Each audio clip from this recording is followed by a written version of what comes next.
शास्त्रों पुराणों में बताया गया है कि मनुष्य धरती पर रहकर जो भी अच्छे या बुरे कर्म करते हैं उन सभी कर्मों का लेखा जोखा मृत्यु के बाद होता है और उसके अनुसार सजा और पुनर्जन्म मिलता है।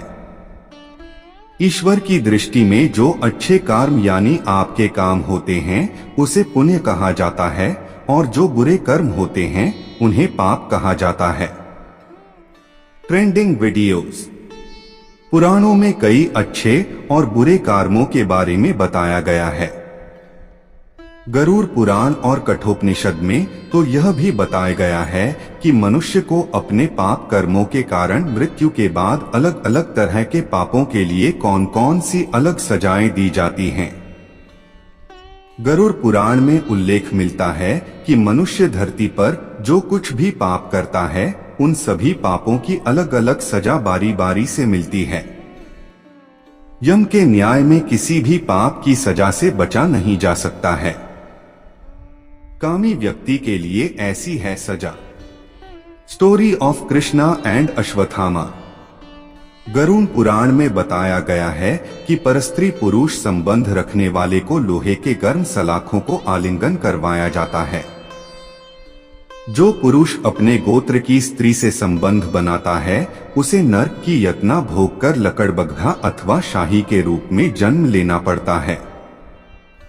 कुंवारी अथवा अल्पायु कन्या से संबंध बनाने वाले को नरक की घोर यातना सहने के बाद अजगर योनि में आकर जन्म लेना पड़ता है।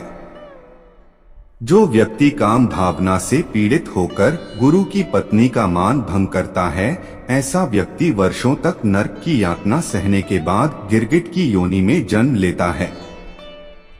मित्र के साथ विश्वासघात करके उसके पत्नी से संबंध बनाने वाले को यमराज गधा की योनि में जन्म देते हैं। लेकिन व्यभिचार और धोखा देने से भी बड़ा एक पाप है जिसकी सजा कठोर है। महाभारत के समय एक व्यक्ति ने ऐसा पाप किया था, लेकिन आजकल बहुत से लोग ऐसे पाप करने लगे हैं। जानिए वह पाप क्या है और इसकी सजा क्या है। विज्ञापन। कृष्ण की दृष्टि से यह है सबसे बड़ा पाप। Story of Krishna and Ashwatthama. भगवान श्री कृष्ण ने दृष्टि में जो सबसे बड़ा पाप है वह है भ्रूण हत्या। महाभारत युद्ध समाप्त होने के बाद जब द्रोणाचार्य के पुत्र अश्वत्थामा ने उत्तरा के गर्भ में पल रहे बालक परीक्षित पर ब्रह्मास्त्र का प्रयोग करके उसकी हत्या कर दी तब भगवान श्री कृष्ण सबसे अधिक क्रोधित हुए थे। श्री कृष्ण ने उस समय ही यह घोषणा कर दी थी कि अश्वत्थामा का पाप सबसे बड़ा पाप है क्योंकि उसने एक अजन्मे बालक की हत्या की थी। श्री कृष्ण ने इस पाप की सजा स्वयं अश्वत्थामा को दी थी। श्री कृष्ण ने अश्वत्थामा के सिर पर लगा चिंतामणि रत्न छीन लिया और शाप दिया कि तुमने जन्म तो देखा है लेकिन मृत्यु को नहीं देख पाओगे, यानी जब तक सृष्टि रहेगी तुम धरती पर जीवित रहोगे और कष्ट प्राप्त करोगे। भ्रूण की हत्या करने वाले के लिए सबसे कठोर सजा निर्धारित है और ऐसे व्यक्ति को कई युगों तक इस सजा का दंड भुगतना पड़ता है। विज्ञापन।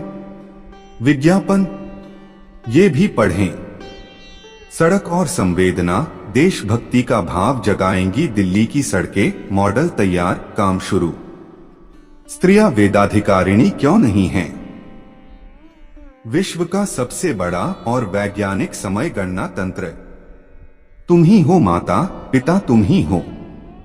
गौ सेवा और राजयोग। देवतत्व और अपराध। धर्मधारा। अधिक पूजा पाठ करने वाले अधिक दुखी क्यों? कष्ट धर्म, नवधा भक्ति, निष्काम भक्त भक्ति, भगवान, भागवत धाम, सकाम, सनातन, सुख दुआख, हिंदू दर्शन। हमें मिलने वाले सुख या दुख का कारण भगवान नहीं अपितु हम ही हैं। हमारे कर्म ही हमें सुख दुख देते हैं। कर्म सकाम व निष्काम होते हैं। सकाम कर्म यानी ऐसे कर्म जिनके बदले में हम कुछ भौतिक सुख सुविधाएं चाहते हैं। ऐसे कर्मों का फल सुख दुख के रूप में मिलता है। निष्काम कर्म वह हैं जिनके बदले हम केवल भगवान को प्राप्त करना चाहते हैं। ऐसे कर्मों का फल भगवत प्राप्ति के रूप में मिलता है। अब बात आती है कि ज्यादा पूजा पाठ करने वाले ही दुखी क्यों रहते हैं। इसका सीधा सा उत्तर यह है कि ज्यादा पूजा पाठ करने वाला भक्ति के स्वरूप को नहीं समझने के कारण पूजा पाठ तो करता है, लेकिन वह अनजाने में सकाम पूजा ही करता है, जिसका फल उसे सुख दुख के रूप में ही मिलता है। ज्यादा पूजा पाठ करने वाला बेशक ज्यादा पूजा पाठ या भक्ति करता हुआ नजर आता है, लेकिन वह कर्मकांड को ठीक से नहीं करना जानता है। ऐसे में गलती पर गलती करता जाता है। बेशक वह कहता है कि वह कुआं खोदने की बात करता है, लेकिन असल में वह खाई ही खोद रहा होता है। वह यह तो कहता है कि वह बहुत सारी दुनिया भर की पूजा पाठ या मेहनत कर रहा है, लेकिन असल में तो वह अपनी मेहनत बेकार ही कर रहा होता है। बेशक ऐसा करने में उसका सारा परिश्रम निष्फल चला जाता है। तो एक बात तो यह हुई कि सकाम कर्मों का फल सुख या दुख के रूप में मिलता है।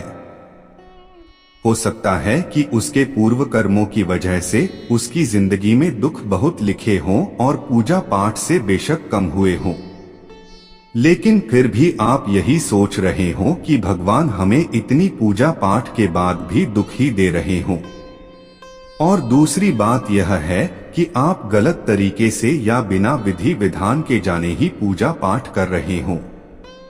आप बेशक अत्यधिक पूजा पाठ कर रहे हो, लेकिन उनका प्रभाव उल्टा या निष्फल हो रहा हो। लगता है यहाँ तक आपको सब समझ आ गया होगा। अब एक पहलू और है पूजा पाठ करने वाले को ज्यादा दुख मिलने के पीछे, और यह लागू होता है केवल उस पर जो सही मायने में भक्त है। यह पहलू ही विशेष है।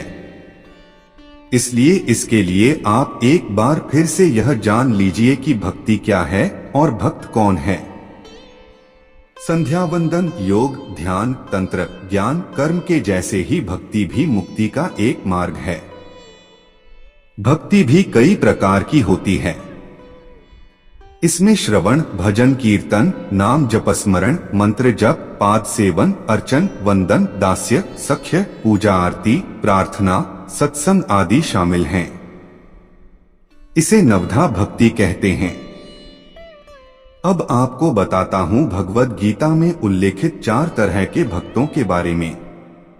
पहले नवधा भक्ति क्या है यह पढ़ते हैं और इसे शॉर्टकट में समझते हैं।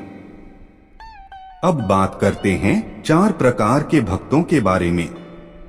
गीता में भगवान श्री कृष्ण कहते हैं, चतुर्विधा भजन्ते मा जना सुकृतिनोर्जुन, आर्तो जिज्ञासुरर्थार्थी ज्ञानी च भरतर्षभ। आर्त, जिज्ञासु, अर्थार्थी और ज्ञानी, ये 4 प्रकार के भक्त मेरा भजन किया करते हैं। इनमें से सबसे निम्न श्रेणी का भक्त अर्थार्थी है।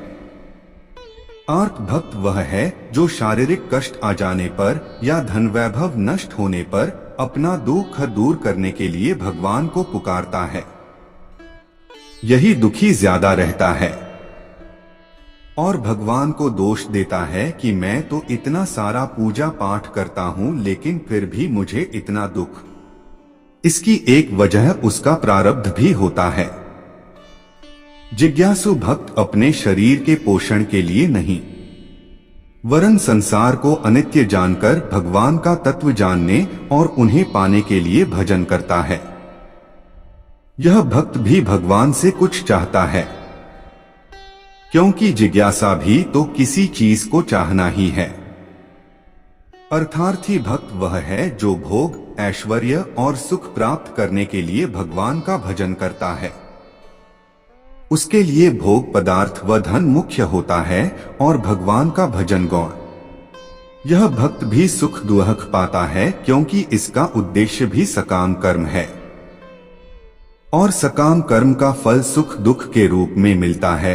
बेशक आपके द्वारा की गई भक्ति का फल अवश्य मिलता है, आर्क अर्थार्थी और जिज्ञासु तो सकाम भक्त हैं, परंतु ज्ञानी भक्त सदैव निष्काम होता है। ज्ञानी भक्त भगवान को छोड़कर और कुछ नहीं चाहता है। इसलिए भगवान ने ज्ञानी को अपनी आत्मा कहा है। और एक बात अच्छे से ध्यान रखिए, यही भक्त ही केवल शुद्ध भक्त की श्रेणी में आता है। ज्ञानी भक्त के योगक्षेम का वहन भगवान स्वयं करते हैं। इनमें से कौन सा भक्त है संसार में सर्वश्रेष्ठ? इनमें से जो परम ज्ञानी है और शुद्ध भक्ति में लगा रहता है वह सर्वश्रेष्ठ है, क्योंकि मैं उसे अत्यंत प्रिय हूं और वह मुझे प्रिय है। इन चार वर्गों में से जो भक्त ज्ञानी है और साथ ही भक्ति में लगा रहता है वह सर्वश्रेष्ठ है। और ऐसे भक्त के लिए ही भगवान ने कहा है कि भगवान श्री कृष्ण अर्जुन से कहते हैं। यहाँ अर्जुन का मतलब आप सब ही हैं जो जीवन के संग्राम के मध्य फंसे हुए हैं। है अर्जुन, अनन्य भाव से मेरा चिंतन करते हुए जो भक्तजन मेरी उपासना करते हैं उन नित्य युक्त पुरुषों का योगक्षेम मैं वहन करता हूँ। आदिगुरु श्री शंकराचार्य जी का मत है कि अप्राप्त वस्तु को प्राप्त करना योग और प्राप्त वस्तु का रक्षण करना क्षेम कहलाता है। हमारे जीवन का संघर्ष भी तो प्रायः दो भागों में विभाजित ही रहता है कि हमारी सारी भागदौड़ अप्राप्त की प्राप्ति के लिए ही होती रहती है और हम चिंतित रहते हैं उस सब के रक्षण के लिए जो हमारे पास है। वस्तुतः हमारा कोई भी कार्य तभी यशस्वी हो सकता है जब हम अनन्याश्चिंत्यन्तो अर्थात संकल्प के विषय में निरंतर सोचते रहें। हमारा चिंतन पल भर को भी बाधित न हो। पर्युपासन परि अच्छी तरह एवं उपासन सर्वस्व समर्पण अर्थात एक निश्चित लक्ष्य के लिए हर संभव प्रयास और नित्ययुक्तता अर्थात आत्मसंयम। इस तरह जब संकल्प का सातत्य, सर्वस्व समर्पण और आत्मसंयम ये तीन कुंजियां हमारे हाथ लगती हैं तो भाग्य का ताला स्वयं ही खुल जाता है। अर्थात योगक्षेम का भार स्वयं भगवान वहन किया करते हैं, यही शाश्वत सत्य है। अब इसको बिल्कुल सरल भाषा में समझ लीजिए। एक लाइन में भगवान कहते हैं कि जो परम ज्ञानी भक्त हैं और जो अनन्य भाव से मेरी उपासना करते हैं उनकी जो जरूरतें हैं वह सब वो अपने आप पूरी करते हैं और जो आपके पास है उसकी रक्षा का भार भी स्वयं भगवान अपने कंधों पर लेते हैं। यह ठीक उसी तरह है जैसे एक छोटे बच्चे के खान पान, रहन सहन आदि की सारी जिम्मेदारी माता अपने सिर पर लेती है। बच्चे को इस विषय में चिंता करने की जरूरत नहीं होती है। माता इस विषय में स्वयं चिंता करती है। अगर हम ऐसे अनन्य भक्त बन जाते हैं तब आप यह नहीं कह सकेंगे कि हम तो इतनी सारी पूजा पाठ करते हैं फिर भी इतने दुखी क्यों हैं। एक बात और भी है, कई बार भक्त पर भगवान की विशेष कृपा होती है जिसके फलस्वरूप भगवान प्रयास करते हैं कि आपके प्रारब्ध का फल इसी जन्म में या एक ही बार में कट जाए। ऐसे में वे आपसे ज्यादा पूजा पाठ भी करवा सकते हैं क्योंकि फल तो कर्म करने से ही मिलेगा। ऐसे में आपको इसे दूसरे दृष्टिकोण से समझना होगा। इसे आप भगवान की कृपा ही समझिए। कई बार जीवन के अंत में या मृत्यु के समय आपको भगवान अत्यधिक कष्ट भी दे सकते हैं। असल में वो कष्ट तो आपके कर्मों के ही होते हैं, लेकिन उन कष्टों को भगवान इस तरह से व्यवस्थित कर देते हैं कि अंत समय कष्टों की वजह से केवल भगवान का नाम ही याद रहे, ना कि किसी सगे संबंधी या भौतिक विषय वस्तु का। और मृत्यु के समय हमारा जो भाव होता है हम उसी को प्राप्त करते हैं। ऐसे में भगवान की याद बनी रहने से ईश्वर आपके लिए भगवत धाम का रास्ता खोल देते हैं। तो ऐसे में यह न कहे कि भगवान ने उन्हें इतने कष्ट दिए, वो तो इतना पूजा पाठ करते थे। शुभम कौशल शर्मा।